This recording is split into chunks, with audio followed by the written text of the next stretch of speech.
آئے روز جو ہے اداکارہ سامنے آتی ہیں اور ان پر تشدد کے معاملات سامنے آتے ہیں. نرگس کا یہ واقعہ اصل حقیقت کیا ہے؟ نماز فجر کے بعد قرآن پاک کی تلاوت کر رہی تھی. یہ تو ماجد بشیر جو ہے وہ نشے کی حالت میں گھر پہنچا ہے. نے آ کر نرگس کو یہ کہا ہے کہ میں کرن نام کی ایک لڑکی جو ہے اس کو اسی فارم ہاؤس میں رکھنا چاہتا ہوں کہ آپ کے پاس جو زیور ہے اور پیسے ہیں وہ مجھے دے دیں کیا. اور اس کے بعد اس نے اپنا پسٹل نکال کر میرے چہرے پر بٹ مارنے شروع کر دیے. پھر مجھے زمین پر گرایا اور میری پسلیوں میں ٹھڈے مارے. مجھے اچھا خاصا تشدد کیا اور جب تشدد کرنے کے بعد وہ وہاں سے فرار ہوا ہے. بسم اللہ الرحمن الرحیم. السلام علیکم ناظرین، دنیا بھر میں دیکھ رہے اور سننے والوں کو ذیشان الباری کا سلام اور آپ دیکھ رہے ہیں پائنیئر ورلڈ نیوز. ناظرین، پاکستان کی معروف اداکارہ نرگس پر اس کے ہی شوہر نے جو ہے بے کے ساتھ تشدد کی ہے اور اس وقت جو ہے سوشل میڈیا پر یہ معاملہ جو ہے وہ ٹاپ ٹرینڈنگ پہ ہے. ہمارے ساتھ موجود ہیں معروف کرائم رپورٹر جناب شراز نثار صاحب. ان سے بات کرتے ہیں اور اس معاملے کی کہانی جانتے ہیں. السلام علیکم. وعلیکم السلام. جی شراز صاحب، مجھے بتائیے گا کہ آئے روز جو ہے اداکارہ سامنے آتی ہیں اور ان پر تشدد کے معاملات سامنے آتے ہیں. نرگس کا یہ واقعہ اصل حقیقت کیا ہے؟ نرگس کا واقعہ جی جس طرح 15 پہ کال چلی پہلے نرگس کے بھائی نے، جو اس کا بھائی ہے ہارون بٹی، اس نے 15 پر کال چلائی کہ میری بہن کو اسے خاوند نے تشدد کا نشانہ بنایا ہے. اب نرگس نے جو پولیس کو اپنے وکلا کو بیان دی ہے اور جو مقدمہ درج ہوا ہے تھانہ ڈیفنس سی میں، اس میں یہ لکھا گیا ہے کہ نرگس کے مطابق وہ صبح نماز فجر کے بعد قرآن پاک کی تلاوت کر رہی تھی. یہ نرگس نے بتایا. تو اس وقت ماجد بشیر جو ہے وہ نشے کی حالت میں گھر پہنچا ہے اور اس نے آ کر نرگس کو یہ کہا ہے کہ میں کرن نام کی ایک لڑکی جو ہے اس کو اسی فارم ہاؤس میں رکھنا چاہتا ہوں. اور ساتھ ہی بقول نرگس کے کہ اس نے یہ کہا کہ آپ کے پاس جو زیور ہے اور پیسے ہیں وہ مجھے دے دیں، مجھے چاہیے. جس پر نرگس کا یہ کہنا ہے کہ میں نے انکار کیا اور اس کے بعد اس نے اپنا پسٹل نکال کر میرے چہرے پر بٹ مارنے شروع کر دیے. پھر مجھے زمین پر گرایا اور میری پسلیوں میں ٹھڈے مارے.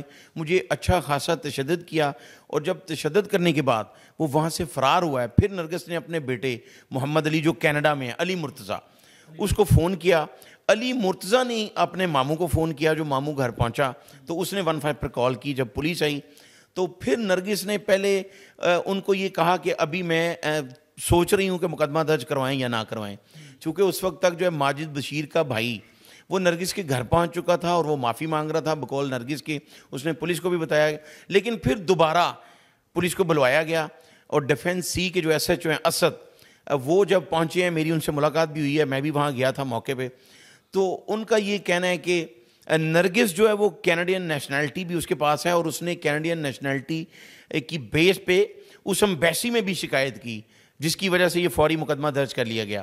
اور لاہور کے جو کہتے ہیں کہ پنجاب پولیس پہ بڑا آسان جو ہے وہ مقدمہ نہیں ہوتا. دیکھیں، ابھی جو پولیس والے جو لاہور میں اس وقت سی سی پی لاہور بلال صدیق کمیانہ اور ڈی اے جی آپریشن خاص کر فیصل کامران، انہوں نے 11 سے 12 پولیس افسران کے خلاف مقدمات درج کروا کے ان کو گرفتار کروایا ہے. ابھی یہ چند دن پہلے ڈی اے جی انویسٹیگیشن جو ہیں ذیشان اصغر، انہوں نے سب انسپیکٹر شکیل بٹ کی طرف سے ایک جھوٹا مقدمہ جو تھانہ داتا دربار میں درج کیا گیا، تو اس کو انہوں نے دوسرے دن خارج کر دیا، وہ مقدمہ خارج کیا. تو پولیس میں اس وقت جو ٹیم کام کر رہی ہے لاہور میں، وہ اس طرح کے جو جھوٹے مقدمات میں خارج بھی کرتی ہے اور جو میرٹ پہ بنتے ہیں وہ مقدمے دے بھی رہی ہے، درج بھی کر رہی ہے.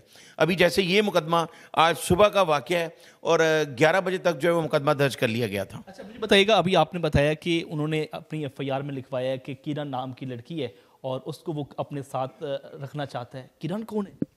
دیکھیں جی، یہ تو ماجد بشیر بتا سکتا ہے یا نرگس بتا سکتی ہے، یا آپ کو پتہ کرنا چاہیے. کرن کا نام ایف آئی آر میں آیا اور جو نرگس نے ہی بیان دیا ہے کہ کرن نام کی ایک لڑکی کو ماجد بشیر یہ چاہتا تھا کہ وہ اسی فارم ہاؤس میں رکھے اور اس نے مجھے بھی کہا.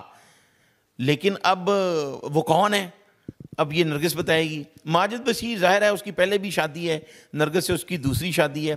اور جس طرح نگار چودھری نے چند دن پہلے جو ہے پریس کلب نے پریس کانفرنس کی، آپ نے بھی وہ کور کی ہوگی، اس میں اس نے یہ الزام لگایا نگار چودھری نے کہ ماجد بشیر اور نرگس مل کر اس طرح کے جو ہیں وہ پروگرام رکھتے ہیں، ڈانس پارٹیاں رکھتے ہیں اور وہاں پر نشہ بھی کیا جاتا ہے. اور مجھے بھی بلایا گیا تھا. نگار چودھری کا کہنا ہے کہ اکرم جو سب انسپیکٹر ہے سی اے ای کا، اب یہ سوچنے والی بات ہے، ڈی اے جی عمران کشور جو ہیں خاص کر جو اس وقت سی اے آرگنائز کرائم کے انچارج ہیں، کہ سی اے ای میں یہ کیا کام کر رہے ہیں. بے شمار پولیس افسران جو ہیں ان کا نام آ گیا ہے کہ شکیل بٹ جھوٹا مقدمہ دیتا ہے, وہ ڈی آئی جی انویسٹیگیشن خارج کرتا ہے. اکرم جو ہے وہ سب انسپیکٹر وہ نگار کو کہتا ہے کہ وہاں ڈانس پارٹی میں اور اس کے خاوند کے خلاف مقدمہ درج کر لیتا ہے.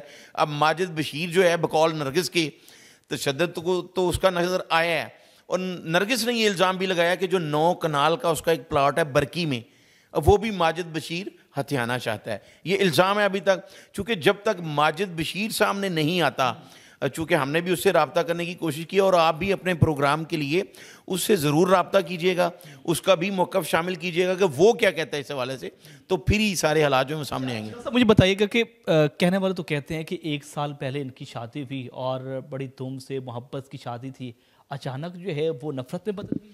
آپ مجھے یہ بتائیں, آپ شادی شدہ ہیں؟ جی شادی شدہ. کیا آپ کی شادی افسوس میں ہوئی تھی یا محبت میں ہوئی تھی, خوشی سے ہوئی تھی؟ محبت میں. شادی دنیا میں جس کی بھی ہوتی ہے وہ محبت سے ہوتی ہے. اب یہ ناکام کیوں ہوتی ہے, اس کی وجہ یہ ہے کہ اگر تو ان دونوں کی انڈرسٹینڈنگ رہے, وہ کوئی بھی ہو, تو پھر تو شادی کامیاب رہتی ہے. تو مس انڈرسٹینڈنگ کسی جگہ پہ بھی ہو سکتی ہے, لیکن یہاں پر نرگس کے معاملے میں جس طرح وہ خود الزام لگا رہی ہے کہ وہ صرف طمع نفسانی کی خاطر مجھ سے اس نے پہلے بھی کروڑوں روپے لیے ہیں, یہ نرگس کا کہنا ہے, اور اب بھی میرا زیور, پیسے اور میرا 9 کنال کا پلاٹ وہ بھی کروڑوں روپے کا ہے, وہ ہتھیانے کی کوشش کر رہا ہے. اور ساتھ ہی ساتھ نرگس نے یہ بھی الزام لگایا ہے کہ ماجد بشیر سے اس کے ساتھ کئی اور لڑکیوں کے بھی رابطے ہیں, ان کے ساتھ تعلقات ہیں اس کے, جس طرح وہ کرن کا ذکر کر رہی ہے بار بار کہ اس کو وہ اپنے گھر لانا چاہتا تھا, اور مجھے اسی بات پہ وہ اعتماد میں لے رہا تھا کہ اسی فارم ہاؤس میں جہاں نرگس رہتی ہے, اور اس کا یہ کہنا ہے کہ یہ میرا گھر ہے اور میرے نام پر ہے. لیکن میں نے جب انکار کیا تو مجھے بہت ہی زیادہ تشدد کا نشانہ بنایا گیا. اس کیس کو آپ کس طرح سے دیکھ رہے ہیں, کیا یہ کیس جو ہے مکمل ہوئے گا؟ دیکھیں جی, مقدمہ درج جو ہو جاتا ہے وہ کیس تو ظاہر ہے مکمل ہوگا اگر نرگس اس میں صلح کر لیتی ہے, جس طرح پہلے بھی 20 دن پہلے بھی اس کو تشدد کا نشانہ بنایا گیا, یہ اس کے بھائی کا کہنا ہے جو ہمارے ساتھ اس کی بات ہوئی ہے. تو اگر نرگس اب بھی صلح کر لیتی ہے تو ظاہر ہے یہ پرچہ جو ہے وہ تو وہیں ختم ہو جائے گا, اور اگر وہ سٹینڈ کرتی ہے تو 506 بی جو ہے وہ نان بیلیبل آفینس ہے. لیکن ظاہر ہے وہ بھی سب انسپیکٹر ہے پولیس کا, ایک اچھی شہرت والا وہ تھا, ماجد بشیر جو ہے وہ کرائم فائٹر تھا, لیکن ظاہر ہے جو ان حالات میں ڈانس پارٹیاں یا جو نشہ ہے جو الزام لگایا نرگس نے, اگر واقعی ایسا ہے تو پھر بندہ ڈی ٹریک ہو ہی جاتا ہے. بہت شکریہ ناظرین, آپ نے گفتگو سنی. ہمارے ساتھ موجود تھے کرائم رپورٹر اشراق نثار صاحب, اور اس حوالے سے جو ہے بڑی گفتگو کی اور اس حوالے سے بڑی اپڈیٹ دی ہے. اچھا, ایک اور سوال ہے, آپ نے ابھی بتایا کہ آپ نے نرگس سے ملاقات بھی کی ہے. ہاں جی بالکل کی ہے, میں نرگس کے گھر گیا ہوں, لیکن چونکہ اس کو اتنا تشدد ہوا ہے اس پہ, اس نے آن کیمرہ ابھی تک کسی سے بات نہیں کی. اس نے جو فوٹیج اور تصویر اپنے بیٹے کو کینیڈا میں بھیجی, اور جو کینیڈین امبیسی میں اس نے شکایت کی وہاں بھی اس نے تصویر بھیجی, ابھی تک وہی تصویر ہے جو سوشل میڈیا پہ وائرل ہو رہی ہے. تو نرگس نے ابھی تک, جب ہم آپ کا پروگرام جو ہے وہ ریکارڈ کر رہے ہیں, ابھی تک اس نے آن کیمرہ کسی اور سے بات نہیں کی. بہت شکریہ ناظرین, آپ نے گفتگو سنی. مزید اس کیس کے حوالے سے کیا اپڈیٹ آتی ہے ہم آپ تک پہنچائیں گے. اسی ساتھ اپنے میزبان چینل الفاری کو پائنیئر فرنٹ نیوز سے اجازت دیجیے. اللہ نگہبان.